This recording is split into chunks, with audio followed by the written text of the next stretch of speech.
माऊली ज्ञानोबारायांनी आडे फाट्यावरती रेड्याला समाधी दिली. रेड्याला समाधी देण्याचं कारण काय?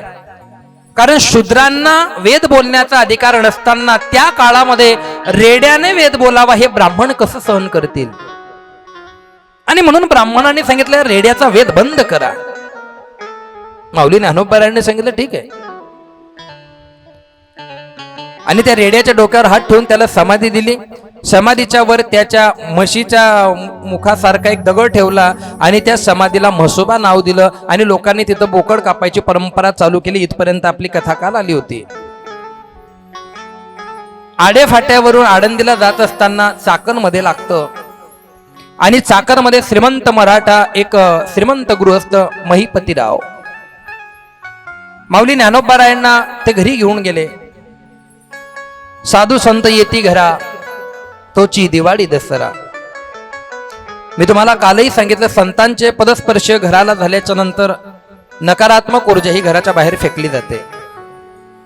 अनेक आध्यात्मिकतेचं वातावरण चैतन्य निर्माण होतं. माऊली ज्ञानोबारायांना बघून महिपतीराव रडायला लागले.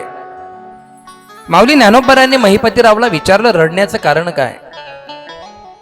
अहो तुम्ही श्रीमंत आहात, तुम्ही राजे आहात, घर दार बंगला गाडी गण गोत्र मित्र परिवार रुतबा सर्व काही आहे तुमच्याकडे, रडण्याचं कारण काय? तेव्हा महिपतीरावांनी काय गोड संदेश दिला. माझ्याकडे सर्व काही आहे महाराज, परंतु संतांकडे जे आहे ते माझ्याकडे नाहीये. संतांकडे घर नाही, दार नाही, बंगला नाही, गाडी नाही, गण गोत्र मित्र परिवार बँक बॅलन्स काहीच नाहीये. पण तरी तुमच्या चेहऱ्यावर हास्य आहे, तुमच्या चेहऱ्यावर समाधान आहे, तुमच्या चेहऱ्यावर तेज आहे. आमच्याकडे सर्व गोष्टी असताना आमचा चेहरा निस्तेज आहे. याचं कारण काय? माऊली ज्ञानोबाराय सांगतात याचं कारण एकच आहे. संत नव्हती जगा माणसाच्या सारखे. तुम्ही स्वतःसाठी जीवन जगता, कुटुंबासाठी जीवन जगता, निंदा करता, पाप करता, म्हणून दुःख आहे. आम्ही सदैव सोडक आहे, पण आम्ही दुसऱ्यांचा विचार करतो, समाजाचा विचार करतो, प्राणी मात्रांचा विचार करतो, म्हणून परमात्मा आम्हाला सुखी ठेवतो. तुम्हाला दुःखाचं कारण काय तुम्ही सांगा ना. महिपतीरावने सांगितलं मला एकच मुलगी सीता. रामायणातली सीता वेगळी बरं. ही सीता माई नावाची मुलगी महिपतीरावला, चाकणचे श्रीमंत राजे. माझी मुलगी माडकरी, माझी मुलगी सात्विक, माझी मुलगी सोज्वळ कोमळ खूप छान. पण जवाई नास्तिक मिळाला. जवाई खातो पितो, तिला मारतो, तिला मांस शिजवायला लावतो. त्यांच्या घरी कथा नाही, कीर्तन नाही, हरिपाठ नाही, काकळा नाही, आणि या धाकाने त्यांच्या घरी कधी साधू संतांचा पायही लागत नाही. तुम्ही जाणार का माझ्या मुलीच्या घरी? संतांचे पाय लागले की चांगल्या चांगल्यांचा उद्धार होतो. तुम्ही जर माझ्या मुलीच्या घरी गेले ना तर मला फार आनंद होईल. आणि माऊली ज्ञानोबारायांनी महिपतीरावला आशीर्वाद दिला की मी एक दिवस 100% तुमच्या मुलीच्या घरी जाणार. आणि त्याला आशीर्वाद देऊन माऊली ज्ञानोबाराय आता आळंदीमध्ये आले. आता हा मुद्दा खूप महत्वाचा आहे, सर्व लक्ष देऊन ऐक जा. इथून आता संत ज्ञानेश्वरांचा संघर्ष तुम्हाला कळेल. इथून तुम्हाला संतांना झालेला त्रास समजेल. आणि त्यांना जो त्रास झालाय त्या त्रासासमोर आमचा त्रास काय? काहीच नाहीये. ऋषी कपूर म्हणतो ना ते, दुनिया में कितना गम है मेरा गम कितना कम है, लोगों का गम देखा तो मैं अपना गम भूल गया.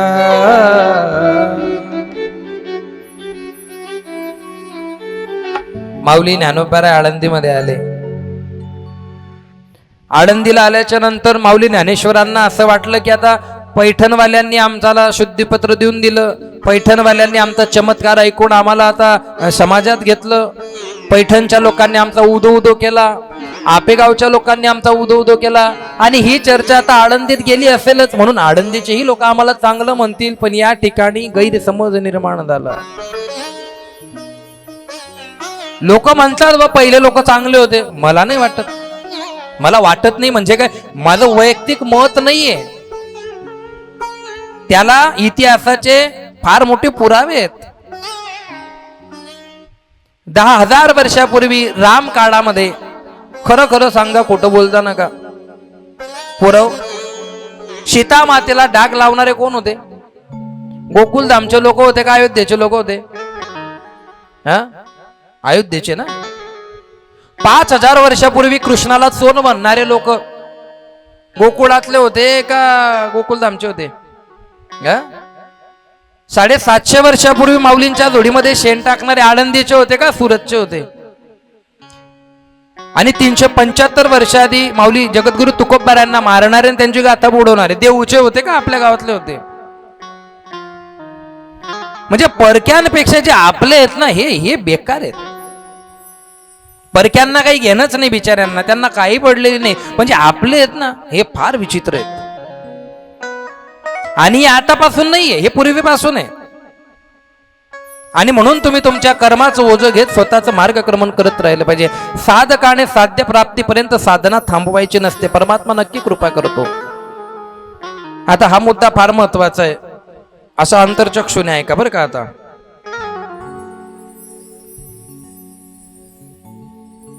संत ज्ञानेश्वर आळंदीमध्ये आले. आळंदीमध्ये आल्याच्या नंतर त्यांना फार असा आनंद की आता मी एवढ्या दिवसाने आलो, आता माझ्याशी लोक चांगलं बोलतील. माझ्या मायबापाने आत्महत्या केली, देहांत प्रायश्चित घेतलं, त्याच्यामुळे डोळे उघडत नाही मी. आता उठ जाणं का, डोळे बंद केले की उठत जा.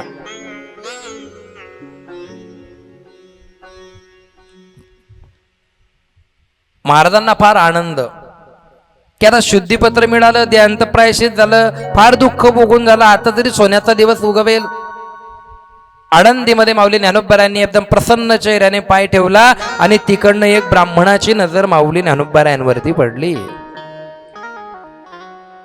आणि तो त्याच्या मुलाचा संबंध बघायला जात होता. आणि त्याने संत ज्ञानेश्वरांना बघितलं आणि बघितल्या बरोबर काय शिव्या चालू केल्या. आला परत, अरे गाढवांनी मुलं जन्माला घातली आणि आमच्या नशिबी टाकली आळंदीमध्ये. अरे चांगला शुभ कार्याला निघालो होतो आणि कुठल्या गाढवाचं दर्शन झालं. अरे जा कुठंतरी जीव देऊन टाका तुम्ही संन्याशाचे पोरं. तुम्हाला लाज लज्जा वाटत नाही का रे? आळंदीत इतका मार खाल्ला तरी परत इथं आला. अरे माझ्यासारखा राहिला असताना तर तो कधीच मरून गेला असता. हे पाप आहे, तुम्ही पाप. जसे मायबाप मेले त्याच्या दुसऱ्या दिवशी तुम्ही मरायला पाहिजे होतो कार्ट्यांनो. माऊली काहीच बोलले नाही. आणि जेव्हा एखादा व्यक्ती रागात बोलतो, समोरचा काही बोलत नाही ना, तर बोलणाऱ्याला जास्त राग येतो. माऊली ज्ञानोबा फक्त बघत होते. आणि हळूहळू तो ब्राह्मण पुढे सरकला आणि रागामध्ये त्याने आता मुलाचा संबंध होणार नाही, माझ्या मुलाची आता मूंज होणार नाही तुझ्यासारख्या गाढवाला बघून, तर त्याने रागामध्ये माऊली ज्ञानोबारायांना इतकं मारलं, अंगावरचे कपडे झोडी फाडून टाकली. माऊली ज्ञानोबाराय सर्व मातीमध्ये लटपट झाले. लहानची माऊली 15 वर्षाची. माऊली ज्ञानोबारायांच्या मुखातून रक्ताचे थेंब यायला लागले. तो वरून लाथा मारत होता. माऊली ज्ञानोबाराय काही बोलतच नाहीये. संत ज्ञानेश्वरांनी विचार केला की मला असं वाटलं होतं की माझ्या आई वडिलांचं देहांत प्रायश्चित झालं, आता आम्ही थोडं काहीतरी चांगलं काम केलं, पण समाजामध्ये एवढं चांगलं वागून एवढ्या आनंदाने मी आळंदीत आलो आणि पहिल्याच दिवशी इतकं मारलं गेलं. माऊली ज्ञानोबारांना असं वाटलं कदाचित आळंदीत येण्याच्या आधीच मी कुठंतरी मेलो असतो तर बरं झालं असतं. आणि ग्रंथात नमूद आहे, जेव्हा माऊली ज्ञानोबारांना मारलं त्यावेळेला धड असा पाऊस चालू झाला होता. वक्ते बाबा वर्णन करता की माऊली ज्ञानोबारांना मारणं बघून वरून राजा सुद्धा रडायला लागला होता. महाविष्णूचा अवतार असलेला माऊली का मार खातायत? फक्त आणि फक्त तुमच्यासाठी, समाजासाठी. कारण अजून 1 वर्ष जीवन जगायचं होतं, तुमच्यासाठी हरिपाठ निर्माण करायचा होता, ज्ञानेश्वरी निर्माण करायची होती, चांगदेवाचा उद्धार करायचा होता. आणि तुमच्या उद्धारासाठी माऊली ज्ञानोबा हा त्रास सहन करताय, नाही तर जगण्यात अर्थ नव्हता. पाऊस पडल्यामुळे चिखल झाला आणि त्या चिखलामध्ये त्यांची झोडी कुठं ते कुठं कसं तरी सावरासावर केली. आणि माऊली ज्ञानोबाराय हे आपल्या घराकडे निघाले. पण संताप आला, आता जगायचं नाही. आता घरी जाऊन एकदा दादाला सांगतो आणि कायमचा निघून जातो कुठंतरी. जसे माझ्या आई वडिलांनी केलं ना तसं मी करून टाकतो आता. अरे ज्यांच्यासाठी मी जीवन जगतोय तीच लोक मला मारायला लागली, सांगा ना कोणासाठी जगायचं. माऊली ज्ञानोबाराय घरी आले, खालच्या अंधारा गुफेमध्ये गेले आणि ताटी लावून घेतली. मुक्ताबाईला दिसले नाही, सोपान दादाला दिसले नाही. थोड्या वेळाच्या नंतर निवृत्ती दादा आले. निवृत्ती दादाने आपले पादत्राणे काढले आणि मुक्ताबाईला विचारलं, मुक्ता ज्ञानोबा घरी आला नाही अजून? मला नाही माहिती दादा. अगं त्याला कोणीतरी फार मारलं म्हणे असं मी ऐकलं. आणि असं ऐकल्याबरोबर मुक्ताबाई आणि सोपान काकांचे धडधड वाढली. दादा जोडी फेकून गेलाय खरं, पण आम्हाला माहित नाही, त्याने सांगितलं नाही त्याला कोणी मारलं असं. आणि मग शोधाशोध चालू झाला. पण योग्यांच्या खुणा योग्यांनाच कळतील. आदिशक्ती मुक्ताबाईच्या लक्षात आलं, ज्ञानेश्वरांना राग खूप कमी यायचा. स्वतः योगी येते, पण जास्त त्रास झाला असेल कारण निवृत्ती दादा जास्त म्हणजे मुक्ता मी असं ऐकलं की त्याला खूप लाताबुक्कांनी मारलं का एका ब्राह्मणाने. आणि मग जोडी बघितली तर जोडी फाटलेली होती. मुक्ताबाईच्या लक्षात आलं की प्राणघातक हल्ला आहे. आणि मुक्ताबाई मग निघाली त्या गुफेच्या दिशेने. आणि ज्ञानोबाला आवाज दिला, ज्ञानोबा जास्त लागलंय का रे, बाहेर तरी ये, कमीत कमी या बहिणीला हळद लावू दे. माऊली ज्ञानोबा रायातून काहीच बोलत नाहीये. आदिशक्ती मुक्ताईने सांगितलं, ज्ञानोबा अरे आपण साधू आहे, आपण संत आहे, आणि आपल्याला लोकांचा त्रास सहन करावाच लागेल. आणि मग आतून आवाज आला, का करावा लागेल, काय चुकी आहे माझी? हे संन्यासाचे पोरं म्हणता, पण मुक्ता खरंच सांग, आपण संन्यासाचे पोरं आहे का? अगं संन्यास धर्म काशीत सोडून आपल्या बापाने संसार केला ना, मग संन्यासाचे पोरं का? काय मागतो मी यांना? आणि मुक्ताबाई आता शांत झाल्या. आणि मग मुक्ताबाईने प्रथमतः जीवनामध्ये उपदेश केलेला आहे माऊली ज्ञानोबारायांना. हा उपदेश फार महत्वाचा आहे. चाटीचे 12 अभंग निर्माण केले आणि त्याच्यामध्ये आता मुक्ताबाई ज्ञानेश्वर महाराजांना उपदेश करत आहेत. आपण योगी आहोत. अरे योगी पाव न मनाचा, योगी पाव न मनाचा, योगी पाव न मनाचा, योगी पाव न मनाचा, योगी पाव न मनाचा, योगी पाव न मनाचा, योगी पाव न मनाचा, योगी पाव न मनाचा. साहे अपरा जनाचा, साहे अपरा जनाचा,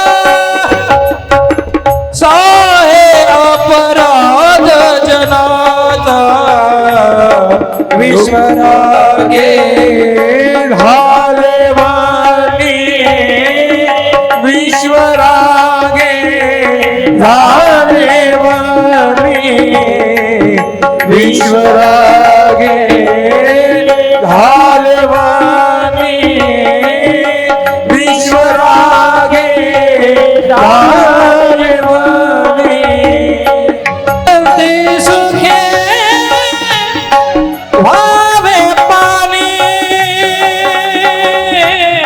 जय हो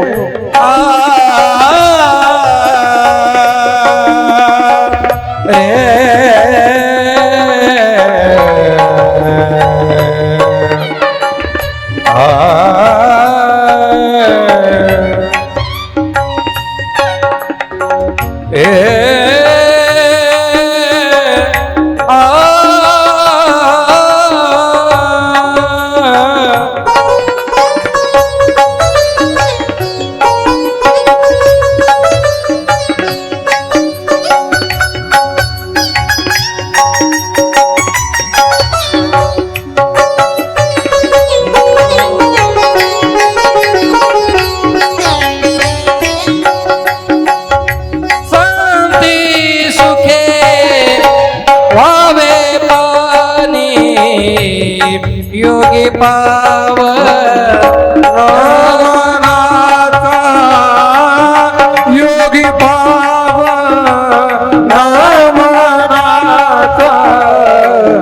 योगी पावनाचा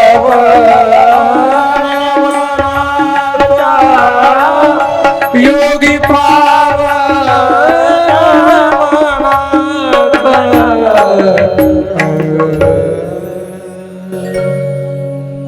लहान मुक्ताबाई योगी पाव न मनाचा.